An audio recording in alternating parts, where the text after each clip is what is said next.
ఆ భ్రాంతి మహాశక్తి తన వైపు తిప్పుకునేటువంటి ప్రయత్నం చేస్తూ ఉంటుంది. అటువంటి దిశలో అటువంటి పరిస్థితుల్లో ఎటూ తేల్చుకోలేనటువంటి స్థితి సాధకుడిది. ఇటు స్వామి ఉపదేశించిన మహామంత్రాన్ని నేను స్మరించుకుంటూ సాధన చేసుకుంటే నాకు ముక్తి వస్తుందా, లేదా ఈ భ్రాంతి మహాశక్తి చూపించేటువంటి విషయాలు ఈ ఐహిక సుఖాలలో గనక నేను తేలియాడుతుంటే నాకు ముక్తి వస్తుందా అంటే భ్రాంతి మహాశక్తి ఉంటుంది ఈ ఐహిక సుఖాలను మించినటువంటి ముక్తి ప్రధానమైన శక్తి ఇంకొకటి లేదు, ముక్తికి ఇంకొక మార్గం లేదు, ఇదే మంచిది అని చెప్పి భ్రాంతి తెలియజేస్తూ ఎప్పుడైతే సాధకుడు స్వామిని ప్రార్థిస్తూ ఆ మహామంత్రాన్ని స్మరణ చేసుకుంటున్నాడో అతడికి అనుకోకుండా ఈ గురు మహాశక్తి ప్రభావం చేత అప్పటి వరకు అతను చేసినటువంటి సాధనా సంపత్తి చేత అతని మనసులో నుంచి వినపడేటువంటి ధ్వని నగురోరధికం.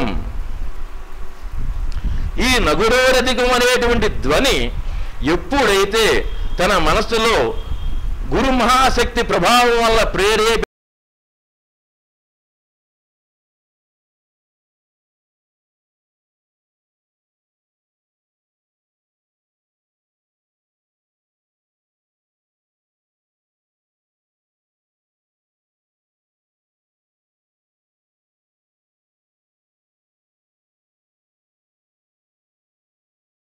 ఇంత ఒడిడింత అన్నట్టుగా పెరిగిపోయి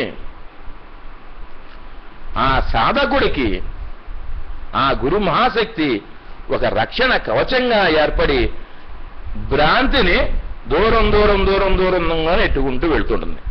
అటువంటి పరిస్థితిలో స్వామి ఇచ్చిన మహామంత్రాన్ని త్రికరణ శుద్ధిగా ఎవరైతే సాధన చేస్తారో ఆ త్రికరణ శుద్ధితో కూడిన మంత్రోచ్చారణ వలన అతనికి కావలసిన విషయాలన్నీ అడక్కండానే స్వామి ప్రసాదించడం జరుగుతుంది. స్వామి ఎందుకు ప్రసాదిస్తున్నారు? నన్ను నమ్మి సహస్రారం దాకా ఎదురు ప్రయాణం చేయడానికి కావలసినటువంటి శక్తిని నేనిచ్చినటువంటి మంత్ర శక్తితో ప్రయాణం చేశాడు. ఇక ఆ జీవుడు అలసిపోతున్నాడు, తనని తరింప చెయ్యాలని సహస్రారంలో శ్రీ సద్గురుమూర్తులు కూర్చుని రావయ్యా నీకోసం ఎదురు చూస్తున్నాను అన్నట్టుగా ఎదురు చూస్తూ ఉంటారు.